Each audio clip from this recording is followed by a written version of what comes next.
Hello mga katikiman. Dito ko sa Taiwan, Taoyuan City, sa Lixing Road. Dadalhin ko kayo ngayon sa isa sa pinakasikat na restaurant. Kakain tayong masarap. Dito naman sa Taiwan, papakita ko sa iyo gaano kasarap ang foods dito. Goods na goods to. Huwag kayong bibitiw. Eto na guys. Gaya ng pangako ko sa inyo, kakain tayo ng masarap dito sa isa sa masarap na restaurant sa Taoyuan City. Dito sa Lixing Road Nandito ako sa Taiwan. At ito nga yun, Red Restaurant.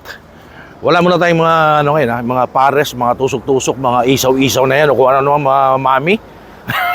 Magpakasyala muna tayo ngayon konti kasi nasanay tayo ng mga foods natin, yung mga Filipino foods on the street, di ba?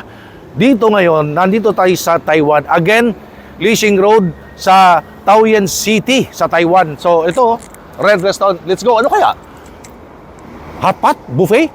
Abangan nyo yan,